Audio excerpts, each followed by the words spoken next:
Hello everyone.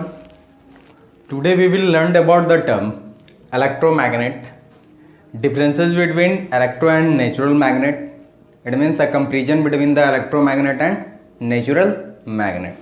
As well as we will learn in brief about the MRI or the uses of the electromagnet in medicines or medical science. And just after that we have to learn learned about the Faraday rotation experiment, since it is the way by which we are able to learn or know clearly about the working of the electric motor. So students, let's start with the term electromagnet. What is an electromagnet? तो by the name, इसके नाम से ही clear है कि ये क्या है, electromagnet है। ठीक है ना, कि इट मीन्स इलेक्ट्रिसिटी इससे फ्लो किया गया है और उसके बाद जो है ये क्या कर रहा है, मैग्नेटिक बिहेवियर शो कर रहा है। तो इस तरह के एक्सपेरिमेंट जो है हम लोग बचपन में भी बहुतों बार किए थे, है ना। नेल्स के ऊपर जो है इंसुलेटेड कॉपर वायर को जो है हम लोग क्या करते हैं, नेल्स के ऊपर इंसुलेटेड कॉपर वायर को वाउंड करते हैं, टर्न करते हैं, ठीक है ना, और उसे जो है हम लोग क्या करते हैं, बैटरी वगैरह से, है ना, अटैच कर लेते हैं।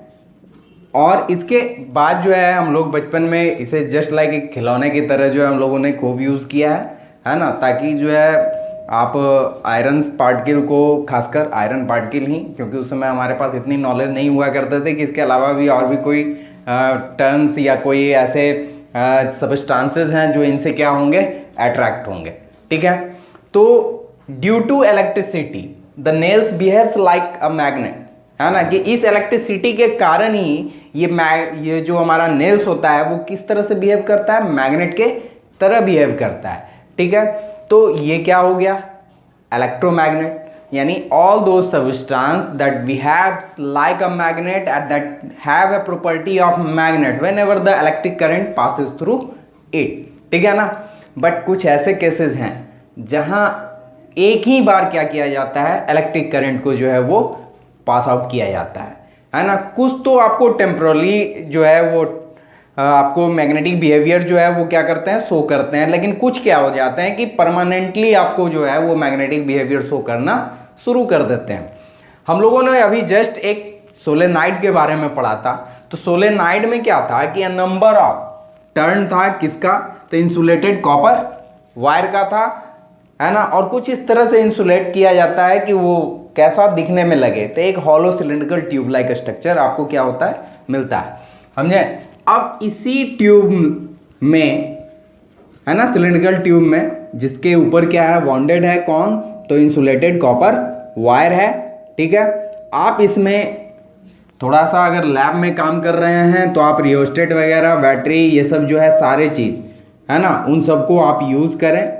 ठीक है, अदरवाइज जो है ये हम क्या करते हैं कि एक सिंपली आपको व्यू देते हैं। ठीक है, और इसके अंदर, इस कॉइल के अंदर अगर आप सॉफ्ट आयरन कोर, है ना, कोर का मतलब ही होता है अंदर, ठीक है ना, सॉफ्ट आयरन अगर हम इसके अंदर रख देते हैं तो it behaves like a magnet, but it only behaves for the time of supply of the electric current. ठीक है ना, कि आप जब तक till the electric supply passes through it behaves like a magnet। ठीक है, कि ये तभी तक बिहेव करता है मैग्नेट के तरह जब तक इससे इलेक्ट्रिसिटी क्या होता है, पास होता है। ठीक है, लेकिन जैसे ही हम लोग स्विच ऑफ कर लेते हैं, ऐसे केस में ये इलेक्ट्रिक मैग्नेट का जो इसका प्रॉपर्टी होता है वो लूज कर देता है। और इसको जो है हम लोग क्या करते हैं कि आपको बड़े बड़े इंडस्ट्रीज वगैरह में जो है लिफ्टिंग के लिए, है ना, सेपरेशन में, मेटलर्जी वगैरह में, इन सब चीज़ों में जो है खूब यूज़ करते हैं। हमने एक वर्ड कहा परमानेंट मैग्नेट भी हो सकते हैं, तो हाँ हो सकते हैं। कैसे, तो जब हम सॉफ्ट आयरन के जगह पे यहां हम स्टील अगर यूज कर ले, ठीक है, तो ऐसे केसेस में जो होते हैं ये स्टील जो होते हैं वो क्या करते हैं, एक फर्मली डायरेक्शन गेन कर लेते हैं, है ना। एक जो मैग्नेट का अपना एक पर्टिकुलर क्या होता है कि प्रॉपर्टी, जिस वजह से वो मैग्नेटिक बिहेवियर शो करता है, उसके पार्टिकल्स कुछ इस तरह से अरेंज हो जाते हैं, समझे ना, कि वो आपको जो है पोलैरिटी के अनुसार भी अगर आप गौर करें तो उसके अनुसार क्या होता है कि ये पार्टिकल्स जो है उस तरह से अरेंज हो जाते हैं, ठीक है। किसी में टेम्पररी अरेंज होते हैं, है ना, और किसी में क्या होता है परमानेंटली हो जाता है। तो बस वही एक वजह है जिस कारण से स्टील में जो है क्या होता है। बाकी जो है इसका और भी अच्छे से एक्सप्लेनेशन आप सीनियर क्लासेस में जाएंगे तो और भी, है ना, बहुत सारे रीजन है जिस कारण से बताया मैंने, जिसको एक्सप्लेन किया जाएगा और आप इजीली समझ सकेंगे। यहाँ जब हम आपको स्टील रख देते हैं तो ऐसे केस में ये आपको मैग्नेटिक बिहेवियर तो शो करता है, लेकिन अगर हम इलेक्ट्रिक सप्लाई को रोक दें फिर भी ये क्या करेगा, मैग्नेटिक बिहेवियर शो करेगा। यानी ये अब परमानेंट मैग्नेट हो चुका है। लेकिन ये चीज़ आयरन के केसेस में नहीं थे, ठीक है। वो तभी तक बिहेवियर रखता है या प्रॉपर्टी शो करता है जब तक इलेक्ट्रिसिटी उससे क्या होता है, पास होता है, ठीक है। अब इनके यूजेस जो हैं, हम लोगों ने क्लास 8 में भी इलेक्ट्रिक बेल का जो है वो एक्सपेरिमेंट किया था या पढ़ा था, जाना था, है ना। इसके अलावा जो है आपको स्पीकर वगैरह में जो है यहाँ भी इसके अच्छे खासे यूजेस हैं, समझे ना। आप देखते भी होंगे, समझे ना। आपके मोबाइल से लेकर के जो भी फ़ोन वगैरह जो होता था उन सब में भी इनका बहुत ज़्यादा यूज़ होता है। इवन आपके रेफ्रिजरेटर के डोर वगैरह में भी जो है एक मैग्नेटिक स्ट्रिप होते हैं जो आपको क्या करते हैं, मैग्नेटिक बिहेवियर शो करते हैं। यही एक वजह होता है कि वो ऑटो लॉक हो जाता है, ठीक है ना। बहुत ज़्यादा डिस्टेंस से नहीं, लेकिन जब भी नियरली आता है तो वो क्या होता है, ऑटो लॉक हो गया, ठीक है ना। तो इस मैग्नेट का क्या इतना ही यूज है, नहीं, और भी हैं। लेकिन जब हम इलेक्ट्रोमैग्नेट को जानते हैं तो डिफरेंसेस बिटवीन इलेक्ट्रोमैग्नेट और नेचुरल मैग्नेट, इन सब को थोड़ा सा हम लोग जान लेते हैं नॉलेज के लिए, है ना। ये हमारे सिलेबस का पार्ट नहीं है, ठीक है। हम सिर्फ नॉलेज के लिए से जानेंगे। एक्चुअली में क्या होता है कि हमारे पास ऑलरेडी आपके हमारे नियर अबाउट या हमारे पास जब ये ओर हैं ही, ये मिनरल हैं ही, तो फिर इलेक्ट्रोमैग्नेट की जरूरत क्यों है, ठीक है ना। यानी advantage of the electromagnet over the natural magnet, ठीक है। तो इसमें एक चीज गौर करेंगे। सबसे पहले यहां हम नेचुरल मैग्नेट लिख लेते हैं, नेचुरल, और एक क्या लिख लेते हैं, आर्टिफिशियल, आर्टिफिशियल, ठीक है। यानी कि आपको हो गया इलेक्ट्रोमैग्नेट, यानी कौन सा, इलेक्ट्रोमैग्नेट, ठीक है। ईएम मैंने लिखा। नेचुरल में क्या होता है कि इसका स्ट्रेंथ जो होता है वो आपको प्रॉपरली क्या होता है, फिक्स होता है ना। इसके स्ट्रेंथ को हम ना तो बढ़ा सकते हैं और ना ही घटा सकते हैं। अब आप बताओ कि अगर किसी हैवियर ऑब्जेक्ट को हमें उठाना हो तो उतना के लिए क्या एक छोटा सा मैग्नेट काम करेगा, नहीं। तो यानी आपको एक हैवी मास कंटेन करना होगा। अब एक हैवी मास से दूसरे हैवी मास को आप क्या कर रहे हैं, लिफ्ट अप कर रहे हैं या कैरी ऑन रख रहे हैं, एक जगह से ट्रांसफर कर रहे हैं उसी के हेल्प से। तो ये डबल वेट या डबल मास जो होगा, है ना, वो तो निश्चित है कि हमारे लिए या उसे मूव अप करना इतना आसान नहीं होने वाला है, ठीक है। तो इसका जो मैग्नेटिक स्ट्रेंथ जो होता है वो फिक्स्ड होता है, फिक्स्ड मैग्नेटिक स्ट्रेंथ,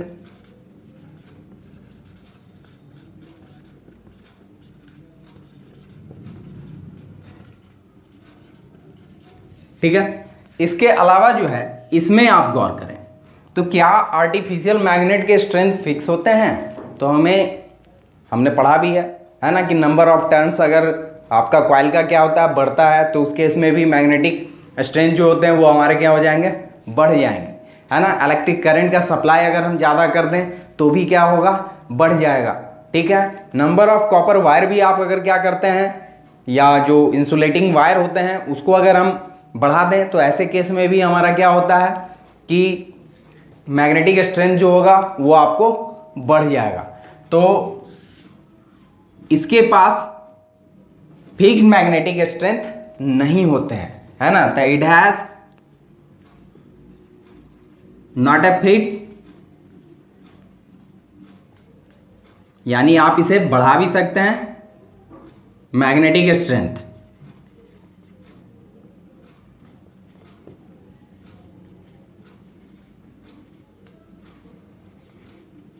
ठीक है। दूसरा गौर करें कि दूसरा क्या होता है कि एक मैग्नेट का, है ना, अगर हम उसे ब्रेक डाउन नहीं करते हैं तो एक सिंगल मैग्नेट का पोलरिटी क्या होता है, सेम होता है। एक एंड हमारा नॉर्थ पोल की तरह बिहेव करेगा, दूसरा एंड क्या करता है, साउथ पोल की तरह। लेकिन इस केस में, आर्टिफिशियल मैग्नेट के केस में, इसका जो पोलरिटी होगा वो आपको डिपेंड करेगा डायरेक्शन ऑफ इलेक्ट्रिक करंट पे, डायरेक्शन ऑफ इलेक्ट्रिक करंट पे। यानी ये पोलरिटी चेंज कर सकता है। यानी जो एंड अभी हमारा नॉर्थ की तरह बिहेव कर रहा था वो एंड क्या हो सकता है कुछ देर के बाद, या डायरेक्शन ऑफ द या फ्लो ऑफ इलेक्ट्रिक करंट को अगर हम चेंज कर देते हैं, है ना, तो उसका डायरेक्शन जो होगा नॉर्थ के बदले साउथ भी संभव है। लेकिन जो एक परमानेंट मैग्नेट होता है या जो हमारा नेचुरल मैग्नेट है ना, इस केस में हम लोग जो है इसके पोलरिटी को चेंज नहीं कर सकते हैं। तो इसके पास हम लोग क्या लिख सकते हैं, fixed polar and, fixed polarity कि यानी इसका जो एंड होगा, है ना, वो हमेशा क्या होगा, फिक्स होगा। एक एंड नॉर्थ होगा और दूसरा एंड क्या होता है, साउथ होगा। लेकिन इसके पास जो है ना, it can be change, the polarity can be change, polarity can be change. It का मतलब यहां आप वही समझेंगे, ठीक है ना, by changing the direction of electric current, by changing the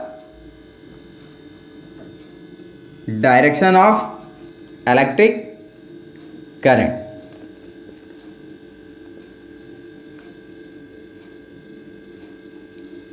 electric current, ठीक है। तो आपको अगर मान लीजिए कि किसी कंपनी वगैरह में, किसी इंडस्ट्री वगैरह में अमाउंट ऑफ मान लीजिए कि कोई हैवी मास को हमें क्या करना है, लिफ्ट अप करना है, वहाँ हमारा जो है ये अमाउंट ऑफ मैग्नेटिक स्ट्रेंथ जो है उसको बढ़ा देना है, घटा देना है, तो ये हमारे अंडर कंट्रोल होगा, ठीक है। लेकिन नेचुरल मैग्नेट के साथ हम ऐसा नहीं कर सकते हैं, ठीक है।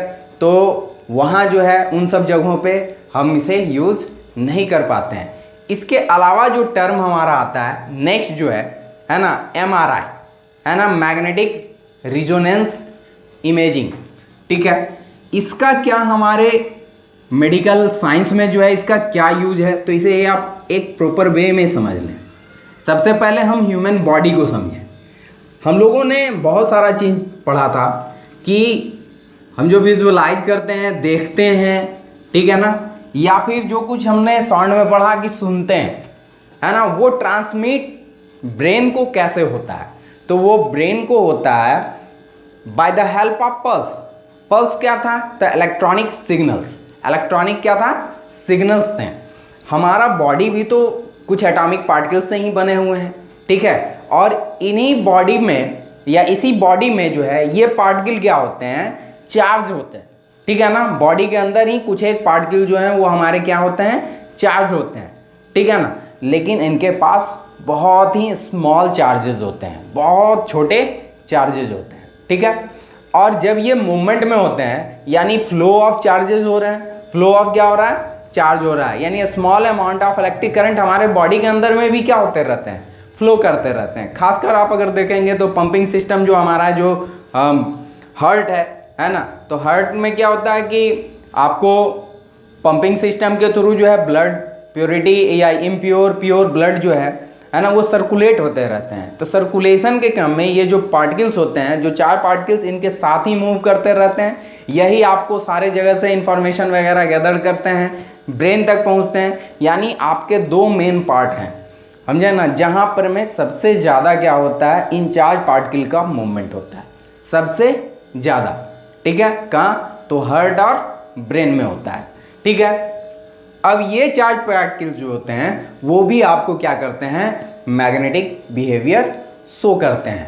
यानी इनके पास भी मैग्नेटिक फोर्सेस हैं, मैग्नेटिक प्रॉपर्टीज हैं, ठीक है। उसी को हम लोग क्या करते हैं, with the help of magnetic resonance and imaging MRI machine के थ्रू, क्योंकि वो खुद एक बहुत ही हाई स्ट्रेंथ का एक मैग्नेटिक सब्सटेंस है, एक मैग्नेटिक डिवाइस है, ठीक है ना। वो उसके थ्रू जब कभी भी हम ह्यूमन बॉडी को पास करते हैं तो वो इन सब जगहों से, है ना, आपको जो है इन पार्टिकल्स को या इन पार्टिकल्स के मूवमेंट को जो है वो रीड करता है, समझा ना, एनालाइज करता है और फाइनली हमें क्या करता है, एक रिपोर्ट देता है। इसी से हम लोग, है ना, या जो डॉक्टर्स होते हैं, है ना, वो ईजिली क्या करते हैं, हमारे बॉडी के अंदर का मूवमेंट जो है वो ईजिली रीड कर पाते हैं, समझ पाते हैं।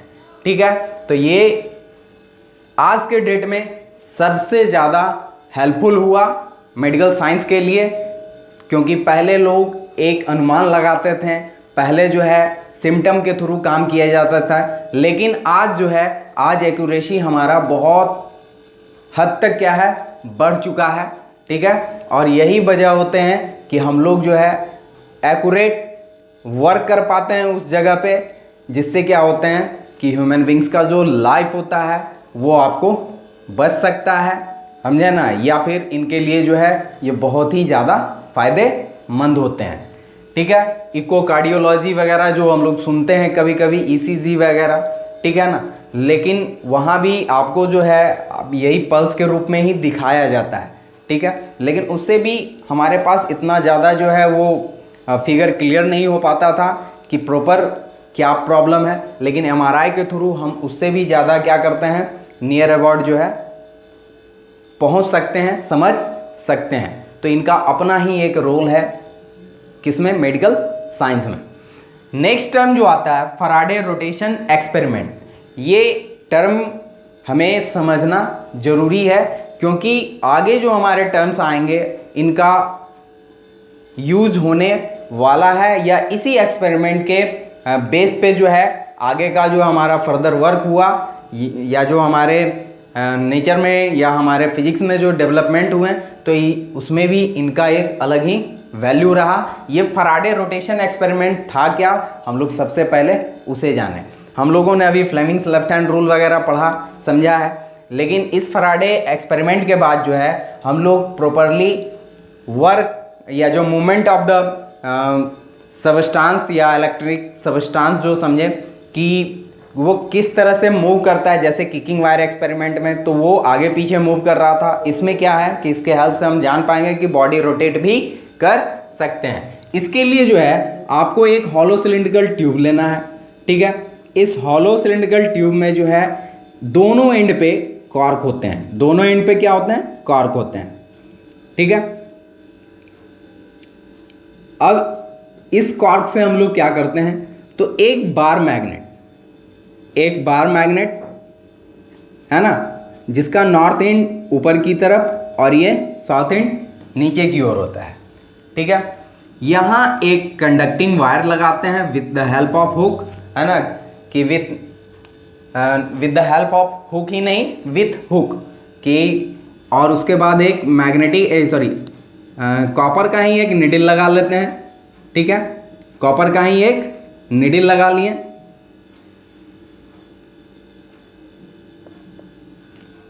अब हम क्या करते हैं कि इसके 2/3 पार्ट को लगभग अप्रॉक्सीमेटली मरकरी से फिलअप कर लेते हैं, और एक वायर नीचे से हम लोग क्या करते हैं, निकाल लिए, और इसे आप क्या करते हैं हम लोग कि आप सोर्स ऑफ इलेक्ट्रिक करंट यानी बैटरी से अटैच कर लें, और बैटरी से जैसे ही हम अटैच करते हैं विद द हेल्प ऑफ की, तो यहाँ पॉजिटिव है, ये करंट जो है आपको क्या करना शुरू करता है, मूव करना शुरू करता है। अब मरकरी के बारे में जैसा हम लोग जानते हैं कि ये गुड कंडक्टर ऑफ इलेक्ट्रिसिटी है, तो निश्चित है कि इससे जो है वो इलेक्ट्रिक करंट सप्लाई होगा, और उसके बाद फर्दर वो किधर की ओर, इस वायर के थ्रू नेक्स्ट टर्मिनल तक पहुंच जाएगा। साथ ही साथ अगर हम गौर करें तो ऑलरेडी एक मैग्नेट पहले से ही हमारे पास है, बार मैग्नेट। तो माइकल फैराडे ने ये सबसे पहले इस तरह का अरेंजमेंट किया, और उन्होंने इस एक्सपेरिमेंट को किया तो एक अलग ही कंक्लूजन निकला।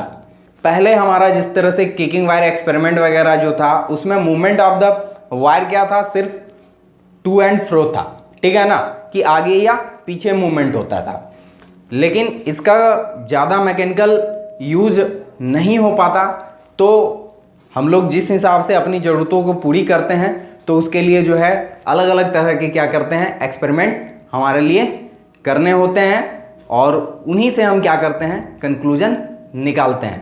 ठीक है, तो यहाँ जो है माइकल फैराडे ने क्या किया कि जब इस तरह का उन्होंने सेटअप तैयार किया, इलेक्ट्रिक सप्लाई दिया, तो ये जो कनेक्टिंग वायर था अलग से, जो हुक में क्या था ऑलरेडी अटैच था, ये रोटेट करना शुरू करता है। कैसे? तो एक्चुअली में जब इलेक्ट्रिक करंट इससे पास कर रहा है with the help of mercury और वापस अगेन इस कंडक्टिंग वायर के थ्रू जो है इसका सर्किट पूरा होता है, तो एक अलग ही इसका मैग्नेटिक फील्ड होता है। साथ ही साथ दूसरा मैग्नेटिक फील्ड जो है ये बार मैग्नेट के थ्रू है ना। ये दोनों जो एक तरह से दो मैग्नेटिक फील्ड आपस में कोलाइड कर रहे हैं। ठीक है, तो उस केस में क्या होंगे कि एज ए रिजल्ट एक रिजल्टिंग फोर्स जो है वो आपको इस कंडक्टिंग वायर पे अप्लाई होता है और जिसके कारण ये क्या करता है, इसके चारों ओर रोटेट करना शुरू करता है। ठीक है, इसी रोटेटरी मूवमेंट का जो है फर्दर किस में यूज किया गया, मोटर में यूज किया गया है। तो स्टूडेंट आज के लिए इतना ही, नेक्स्ट टॉपिक के साथ हम लोग जल्दी ही हाजिर होंगे। ठीक है, तब तक के लिए धन्यवाद, जय हिंद।